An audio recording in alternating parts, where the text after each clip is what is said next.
화가 치밀어 올라서 한마디 했다가 나중에 후회한 적 있으시죠? 그때 그 말만 안 했어도 왜 하필 그런 말을 했을까?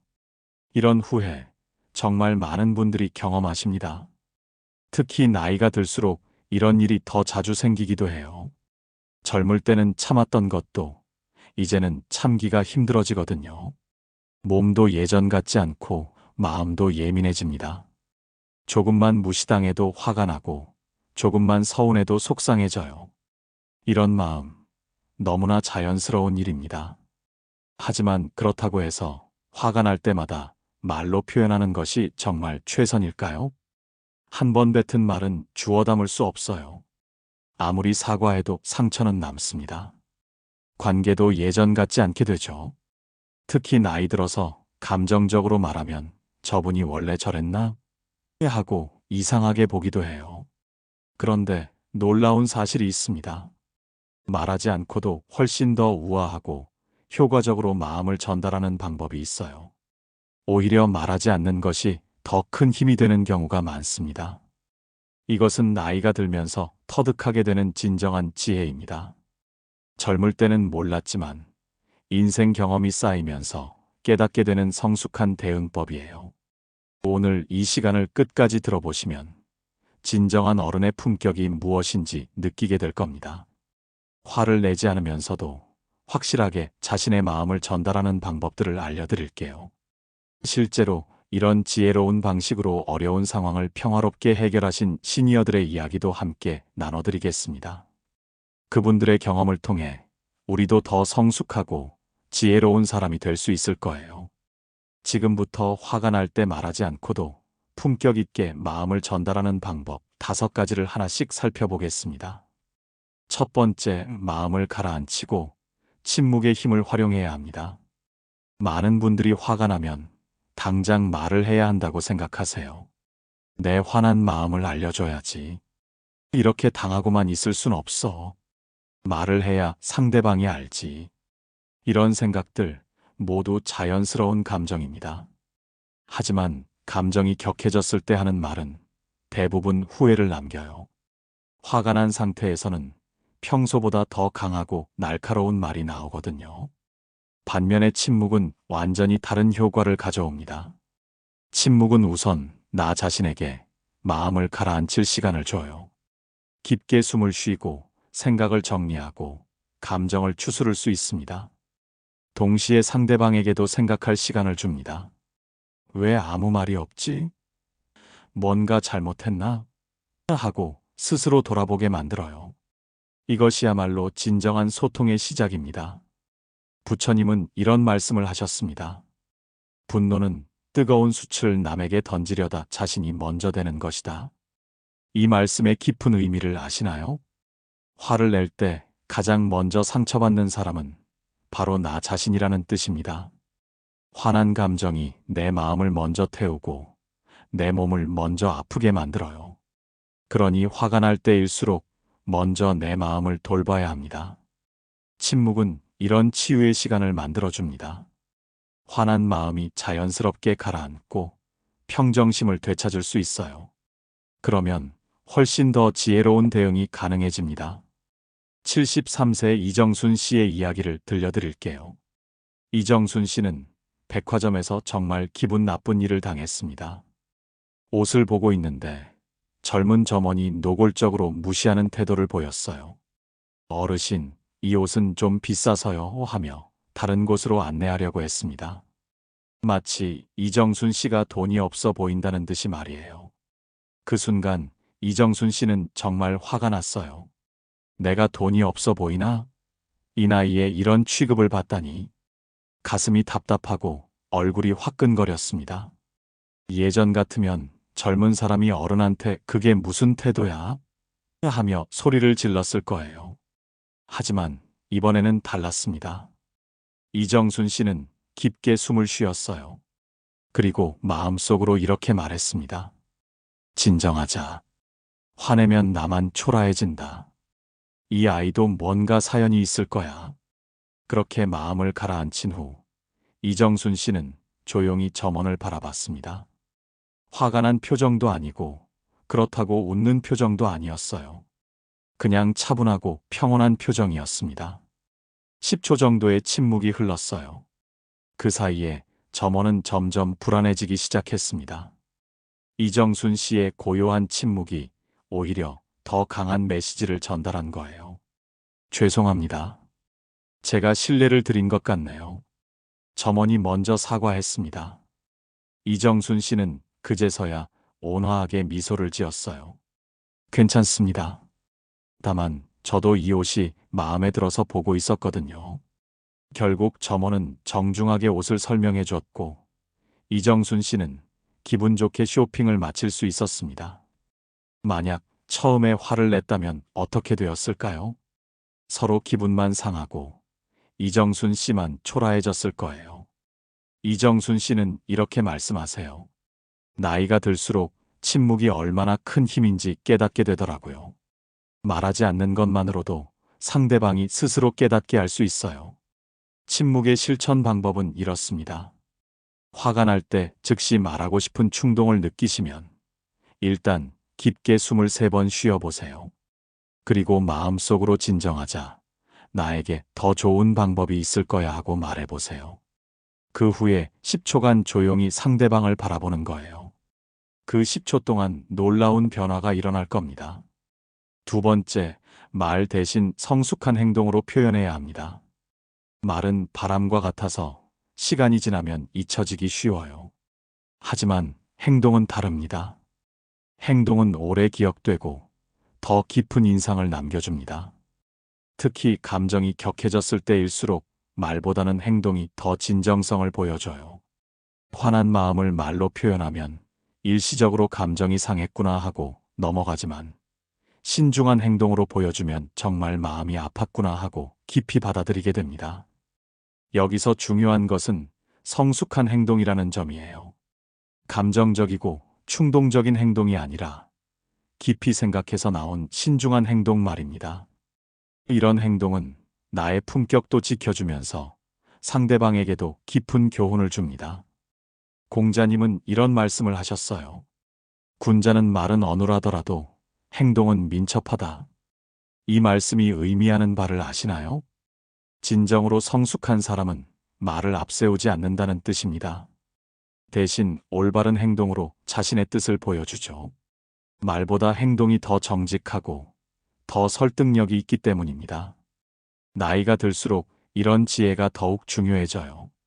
젊을 때는 말로 표현해도 이해해주지만 나이 들어서 감정적으로 말하면 오히려 품격이 떨어져 보이거든요.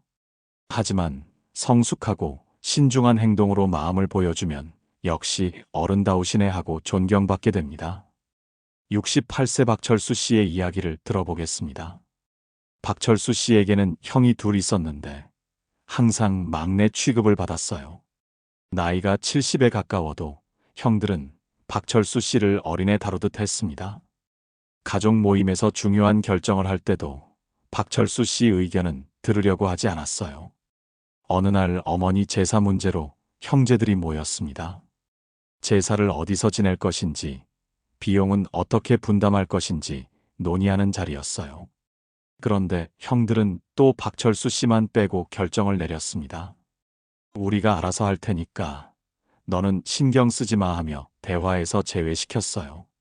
박철수 씨는 정말 서운했습니다. 나도 아들인데 왜 항상 이런 식으로 대하는 거지? 내가 무시당할 이유가 뭐가 있나? 예전 같으면 형님들, 저도 의견이 있어요. 이건 너무 하시는 거 아니에요? 하며 감정적으로 항의했을 거예요. 하지만 박철수 씨는 다른 방법을 택했습니다. 박철수 씨는 조용히 자리에서 일어났어요. 그리고 천천히 자신의 가방을 정리했습니다. 형들이 어디 가냐? 고 물어봐도 대답하지 않았어요. 아직 이야기가 끝나지 않았는데 다음에 연락할게. 박철수 씨는 이렇게 간단히 말하고 집을 나왔습니다. 화난 목소리도 아니고 그렇다고 차가운 목소리도 아니었어요. 그냥 차분하고 담담한 목소리였습니다. 그날 이후 박철수 씨는 형들과 연락을 하지 않았어요. 제사 준비 과정에서 도움을 요청해도 바쁘다며 참여하지 않았습니다. 제사 당일에도 가지 않았어요. 형들은 점점 불안해지기 시작했어요. 평소에 순하던 막내가 이렇게 조용히, 그러나 확실하게 거리를 두니까 심각성을 느낀 거예요. 우리가 정말 너무했나? 하고 생각하게 되었습니다. 결국 큰형이 먼저 찾아왔어요. 철수야, 우리가 잘못했다. 내 마음을 너무 몰라줬구나. 박철수 씨는 그제서야 마음을 열었습니다. 형님들, 저도 이 집 아들이거든요. 물론 막내지만 그래도 중요한 일에는 제 의견도 들어주셨으면 좋겠어요. 그날부터 형들의 태도가 완전히 바뀌었어요. 가족회의에서는 반드시 박철수 씨 의견을 먼저 물어보게 되었습니다. 박철수 씨는 이렇게 말씀하세요. 말로 항의할 때는 막내가 생떼 쓴다 하고 넘어갔는데 조용히 행동으로 보여주니까 진지하게 받아들이더라고요. 성숙한 행동 표현의 실천 방법은 이렇습니다. 화가 나더라도 즉흥적으로 말하지 마세요. 대신 나는 지금 어떤 행동으로 내 마음을 보여줄 수 있을까? 하고 생각해 보세요. 그리고 품격을 잃지 않는 선에서 분명하지만 온화한 행동을 취하는 거예요. 이런 행동이 말보다 훨씬 깊은 울림을 줄 겁니다. 세 번째, 따뜻하지만 단호한 태도로 경계를 세워야 합니다. 많은 분들이 경계를 세우는 것과 차갑게 대하는 것을 똑같다고 생각해요. 하지만 이 둘은 완전히 다릅니다. 차갑게 대하는 것은 관계를 끊어버리는 거지만 온화한 단호함은 관계를 더 건강하게 만드는 거예요. 온화한 단호함이란 무엇일까요? 말투는 부드럽지만 내용은 분명한 것입니다. 화를 내지도 않고 차갑게 돌아서지도 않으면서 그러나 자신의 생각을 확실하게 전달하는 거예요. 이런 태도는 상대방을 위축시키지 않으면서도 변화를 이끌어낼 수 있어요. 상대방이 내가 선을 넘었구나 하고 스스로 깨닫게 만들면서도 그 과정에서 서로의 관계가 더 깊어질 수 있습니다. 미국의 루스벨트 대통령은 이런 명언을 남겼어요. 부드럽게 말하되 큰 몽둥이를 가져라. 이 말의 의미가 뭘까요? 겉으로는 온화하게 대하지만 내면에는 확고한 원칙과 의지를 가지라는 뜻입니다. 상대방을 공격하거나 상처 주지 않으면서도 내 입장은 분명하게 전달하라는 거예요. 이것이야말로 진정한 어른의 지혜입니다. 나이가 들수록 이런 균형 감각이 더욱 중요해져요. 너무 강하면 관계가 깨지고 너무 약하면 계속 무시당하거든요. 71세 김옥자 씨의 이야기를 들어보겠습니다. 김옥자 씨는 며느리와의 관계에서 늘 어려움을 겪고 있었어요. 며느리는 겉으로는 예의를 차리는 척하지만 은근히 김옥자 씨를 무시하는 말을 자주 했습니다. 어머니, 요즘 많이 잊어버리시네요. 어머니는 세상이 바뀐 걸 모르셔서 이런 식으로요. 처음에는 며느리가 젊어서 그런가 보다 하고 넘어갔어요. 하지만 시간이 지날수록 이런 말들이 김옥자 씨의 마음을 아프게 했습니다. 특히 손주들 앞에서도 그런 말을 할 때는 정말 속상했어요. 어느 날 가족 모임에서 며느리가 또 그런 말을 했습니다. 어머니가 또 옛날 이야기 하시네. 요즘은 세상이 많이 바뀌었는데. 손주들까지 할머니 또 시작이다 하며 웃었어요. 그 순간 김옥자 씨는 정말 마음이 아팠습니다. 내가 이렇게 무시받을 이유가 뭐가 있나? 며느리에게 뭔가 말을 해야겠다. 예전 같으면 며느리가 어른한테 그게 무슨 말이야? 하며 화를 냈을 거예요. 하지만 김옥자 씨는 다른 방법을 택했습니다. 며느리와 단둘이 있을 때 김옥자 씨가 조용히 말했어요. 아가, 엄마가 하나 부탁이 있어. 목소리는 평소처럼 따뜻했습니다. 며느리도 네, 어머니. 뭐든지 말씀하세요 하고 대답했어요. 엄마도 나이는 들었지만 아직은 정신이 또렷해. 그런데 요즘 엄마가 뭔가 말할 때마다 나이 든 사람 취급받는 것 같아서 조금 서운하더라고. 김옥자 씨는 화를 내지도 않았고 비난하지도 않았어요. 그냥 자신의 마음을 솔직하게 표현했습니다. 며느리는 순간 얼굴이 빨개졌어요. 자신이 뭘 잘못했는지 바로 알아챘거든요. 어머니, 제가 그랬나요? 정말 죄송해요. 저도 모르게 그런 식으로 말한 것 같아요. 김옥자 씨는 며느리의 손을 잡으며 미소를 지었어요. 괜찮아. 그냥 앞으로는 엄마도 한 사람으로 대해주면 좋겠어. 나이 들었다고 해서 다 틀린 건 아니거든. 네, 어머니. 정말 죄송해요. 앞으로 조심할게요. 그날부터 며느리의 태도가 완전히 바뀌었어요. 김옥자 씨가 뭔가 말할 때도 끝까지 들어주고 어머니 말씀이 맞네요 하며 존중해주게 되었습니다. 김옥자 씨는 이렇게 말씀하세요. 화를 냈다면 며느리 마음만 상했을 거예요. 하지만 따뜻하게 말하니까 며느리도 자기 잘못을 인정하고 바뀌더라고요. 온화한 단호함의 실천 방법은 이렇습니다. 화가 나는 상황이 생겼을 때 일단 나는 어떤 마음인지 솔직하게 생각해 보세요. 그리고 상대방을 비난하지 말고 내 감정을 중심으로 이야기하는 거예요. 당신이 잘못했다 대신 나는 이런 기분이다 하고 표현하면 상대방도 마음을 열고 들어주게 됩니다. 네 번째, 시간의 지혜를 활용해 현명하게 대처해야 합니다. 젊을 때는 뭐든 빨리 해결하려고 해요. 화가 나면 당장 따지고 문제가 생기면 즉시 해결하려고 하죠. 하지만 나이가 들수록 깨닫게 되는 것이 있습니다. 시간이야말로 가장 좋은 해결사라는 것이에요. 즉각적으로 반응하면 감정이 앞서서 실수하기 쉬워요. 하지만 시간을 두고 차분히 생각하면 훨씬 더 지혜로운 대응이 가능합니다. 무엇보다 시간이 지나면서 감정은 가라앉고 이성적인 판단력이 돌아와요. 또한 상대방도 시간이 지나면서 자신의 행동을 돌아보게 됩니다. 처음에는 자신이 뭘 잘못했는지 모르던 사람도 시간이 지나면서 깨닫게 되는 경우가 많아요. 로마의 철학자 세네카는 이런 말을 했습니다. 분노는 잠시의 광기이다. 시간을 두고 지혜를 찾아라. 세네카 자신도 젊을 때는 성급한 성격이었다고 해요. 하지만 나이가 들면서 시간을 두고 생각하는 것의 중요성을 깨달았습니다. 감정이 격해졌을 때일수록 시간을 두고 차분히 접근해야 한다는 거죠. 이것은 나이 든 사람만이 가질 수 있는 특별한 지혜예요. 젊은 사람들은 아직 이런 여유가 없어요. 하지만 우리는 오랜 인생 경험을 통해 기다리는 것의 힘을 알고 있습니다. 75세 정미경 씨의 이야기를 들어보겠습니다. 정미경 씨는 동네에서 오랫동안 존경받는 분이셨어요. 그런데 어느 날 새로 이사 온 이웃이 정미경 씨에 대해 좋지 않은 소문을 퍼뜨렸습니다. 정미경 씨가 겉으로는 착한 척하지만 실제로는 참견을 많이 한다는 식의 말을 했어요. 정미경 씨는 이 소식을 듣고 정말 당황스럽고 억울했습니다. 평생 남에게 피해 주지 않으려고 조심하며 살았는데 이런 말을 들으니까 정말 마음이 아팠어요.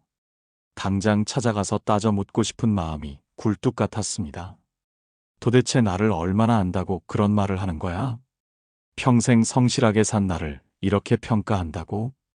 예전 같으면 당장 그 이웃집으로 달려가서 내가 언제 참견했나?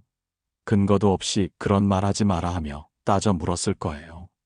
하지만 정미경 씨는 참았습니다. 나이도 이만큼 먹었는데 감정적으로 반응하면 안 되겠다. 며칠 더 생각해보자. 정미경 씨는 3일 동안 이 문제에 대해 깊이 생각했어요. 저 사람은 왜 그런 말을 했을까? 혹시 내가 모르는 사이에 불편하게 한 일이 있을까? 어떻게 해야 서로에게 좋을까? 생각해보니 그 이웃은 새로 이사 왔는데 동네 사람들과 잘 어울리지 못하고 있었어요. 혼자 소외된 느낌을 받다 보니 동네에서 중심 역할을 하는 정미경 씨를 질투하게 된 것 같았습니다. 아, 저분이 외로우셨구나. 내가 더 따뜻하게 대해드렸어야 했는데. 정미경 씨는 오히려 그 이웃에 대한 이해하는 마음이 생겼어요. 일주일 후 정미경 씨는 그 이웃을 만날 기회가 있었습니다.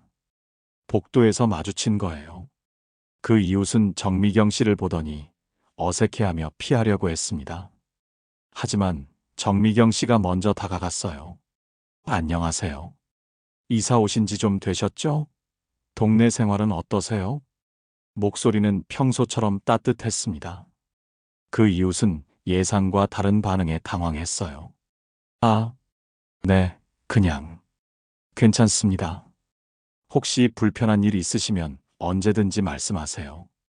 이웃끼리 서로 도와가며 살아야죠.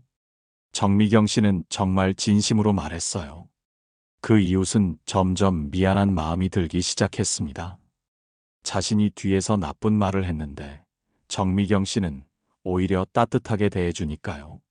사실 제가 정미경 씨에 대해서 그 이웃이 말을 더듬거리며 사과하기 시작했어요. 제가 이사와서 적응하기가 어려웠는데 혼자 마음이 좀 그래서 신뢰되는 말을 했나 봐요. 정미경 씨는 그 이웃의 손을 잡으며 말했어요. 괜찮아요. 새로운 곳에 적응하기 어려우시죠? 저도 이해해요. 앞으로 우리 좋은 이웃으로 지내요. 그날부터 그 이웃의 태도가 완전히 바뀌었어요.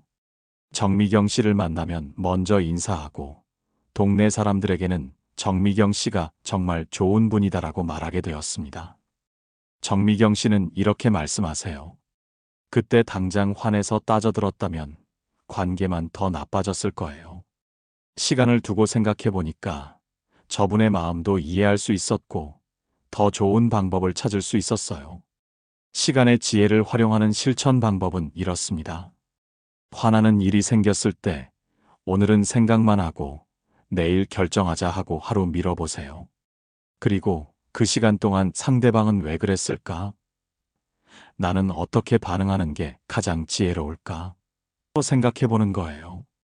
이런 여유가 훨씬 더 성숙한 해결책을 가져다 줄 겁니다. 5번째, 주변의 지혜를 빌려 화합으로 이끌어가야 합니다. 나이가 들수록 깨닫게 되는 것 중 하나가 있어요. 혼자서 모든 문제를 해결하려고 할 필요가 없다는 것입니다. 오히려 주변의 지혜로운 사람들과 함께하면 더 좋은 해결책을 찾을 수 있어요. 특히 갈등 상황에서는 직접 맞서기보다 신뢰할 수 있는 중재자의 도움을 받는 것이 더 효과적일 때가 많습니다.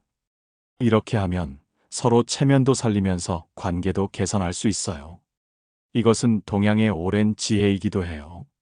화를 내어 이기는 것보다 화합으로 이기는 것이 더 큰 승리다라는 말처럼요. 상대방을 굴복시키는 것이 목적이 아니라 서로 이해하고 더 좋은 관계를 만드는 것이 진정한 목표입니다. 중국의 노자는 이런 말을 했습니다. 강한 것은 부러지고 부드러운 것은 이긴다. 이 말의 깊은 의미를 아시나요? 딱딱하고 강한 것들은 충격을 받으면 부러지기 쉬워요. 하지만 부드럽고 유연한 것들은 어떤 충격에도 견뎌내고 오히려 더 강해집니다. 인간관계도 마찬가지예요. 강하게 맞서면 관계가 깨지기 쉽지만 부드럽게 접근하면 더 튼튼한 관계를 만들 수 있어요. 이것이야말로 나이 들어 터득하게 되는 진정한 지혜입니다. 69세 한영애 씨의 이야기를 들어보겠습니다. 한영애 씨는 오래된 친구들과 매월 정기 모임을 가져왔어요. 그런데 그 중에 한 친구가 계속해서 한영애 씨를 은근히 무시하는 태도를 보였습니다. 영애는 세상 물정을 몰라서 영애는 경험이 부족해서 이런 식으로 깎아내렸어요. 처음에는 그냥 넘어갔는데 시간이 지날수록 이런 말들이 한영애 씨의 마음을 아프게 했습니다.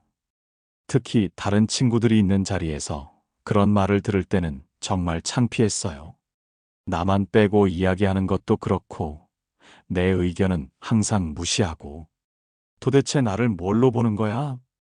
한영애 씨는 점점 모임 가는 것이 싫어졌어요.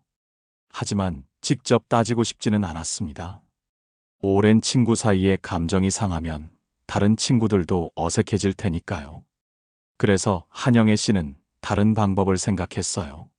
모임에서 가장 신뢰받고 지혜로운 친구가 있었거든요.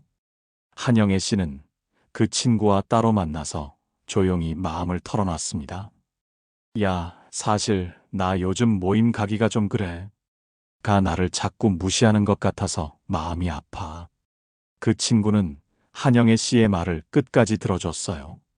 그리고 이렇게 말했습니다. 아, 내가 못 봤구나. 영애 너 많이 속상했겠다. 내가 좀 도와줄게. 다음 모임에서 그 친구가 자연스럽게 도움을 줬어요. 무시하던 그 친구가 또 한영애 씨를 무시하는 말을 하려고 할 때마다 영애 말도 좀 들어보자. 영애 생각은 어때? 하고 말을 끊었어요. 다른 친구들도 이런 분위기를 파악하고 한영애 씨 편을 들어주기 시작했어요. 영애가 말하는 게 맞는 것 같은데 영애 의견이 좋네, 이런 식으로요. 무시하던 그 친구도 점차 분위기를 파악했어요. 자신만 한영애 씨를 무시하고 있다는 것을, 다른 친구들은 모두 한영애 씨를 존중한다는 것을 깨달았습니다. 몇 번의 모임이 지난 후 그 친구의 태도가 바뀌기 시작했어요. 한영애 씨에게 말을 걸기 시작했고 의견도 물어보게 되었습니다. 직접 사과하지는 않았지만 행동으로 자신의 잘못을 인정한 거예요. 어느 날 모임 후에 그 친구가 한영애 씨에게 조용히 말했어요. 영애야, 내가 그동안 좀 그랬나? 기분 나쁘게 한 게 있다면 미안해. 한영애 씨는 따뜻하게 웃으며 대답했어요. 괜찮아. 우리 오랜 친구인데 뭐. 앞으로 더 좋은 친구로 지내자. 그날부터 모임 분위기가 완전히 달라졌어요. 서로 존중하고 배려하는 진정한 친구 모임이 되었습니다. 한영애 씨는 이렇게 말씀하세요. 혼자서 해결하려고 했다면 관계만 더 나빠졌을 거예요. 다른 친구들이 도와주니까 자연스럽게 해결됐어요. 이제는 예전보다 더 좋은 친구가 된 것 같아요. 화합의 리더십 실천 방법은 이렇습니다. 갈등이 생겼을 때 혼자 끙끙 앓지 마세요. 신뢰할 수 있는 사람에게 상황을 이야기하고 지혜를 구하는 거예요. 그리고 그 사람들이 자연스럽게 도와줄 수 있도록 하면 직접 충돌하지 않고도 문제를 해결할 수 있습니다. 지금까지 화가 날 때 말하지 않고도 품격 있게 마음을 전달하는 방법 5가지를 살펴봤습니다. 첫째, 마음을 가라앉히고 침묵의 힘을 활용해야 합니다. 둘째, 말 대신 성숙한 행동으로 표현해야 합니다. 셋째, 따뜻하지만 단호한 태도로 경계를 세워야 합니다. 넷째, 시간의 지혜를 활용해 현명하게 대처해야 합니다. 다섯째, 주변의 지혜를 빌려 화합으로 이끌어가야 합니다. 이 모든 방법들의 핵심은 무엇일까요? 바로 진정한 어른의 성숙함입니다. 나이가 들수록 우리에게는 젊은 사람들에게 없는 특별한 무기가 생깁니다. 그것은 바로 인생 경험에서 나오는 지혜입니다. 오랜 세월을 살아오면서 터득한 인간관계의 묘수, 감정을 다스리는 방법, 시간을 활용하는 지혜. 이런 것들은 돈으로도 살 수 없고 책으로도 배울 수 없어요. 오직 삶을 통해서만 얻을 수 있는 소중한 보물입니다. 젊을 때는 화가 나면 당장 표현하고 문제가 생기면 즉시 해결하려고 했어요. 하지만 이제는 다릅니다. 침묵의 힘도 알고 시간의 지혜도 알고 사람들과 어떻게 어울려야 하는지도 압니다. 무엇보다 중요한 것은 품격을 지키는 것이에요. 화를 내는 것보다 침묵하는 것이 더 큰 힘이 되고 소리치는 것보다 행동으로 보여주는 것이 더 깊은 감동을 줍니다. 나이 들어서도 감정에 휘둘리지 않고 품격을 유지하면서 자신의 마음을 전달할 수 있다면 그것이야말로 진정한 어른의 모습이 아닐까요? 오늘부터 화가 나더라도 말부터 하지 마세요. 먼저 깊게 숨을 쉬고 마음을 가라앉혀 보세요. 그리고 어떻게 하는 것이 가장 지혜로운 방법인지 생각해 보는 거예요. 침묵하고 행동하고 시간을 활용하고 주변의 도움도 받아보세요. 이런 성숙한 대응이야말로 우리 나이에 어울리는 진정한 품격입니다. 혹시 주변의 감정 조절로 어려움을 겪고 계시는 분이나 인간관계에서 상처받고 계신 분이 있다면 이런 지혜를 나눠보시는 것도 좋을 것 같습니다. 우리가 오랜 세월 터득한 이런 지혜들이 누군가에게는 정말 큰 도움이 될 수 있으니까요. 말하지 않는 것이 더 큰 힘입니다. 진정한 어른은 품격으로 승부합니다. 이제 우리도 그런 멋진 어른이 되어보지 않으시겠어요?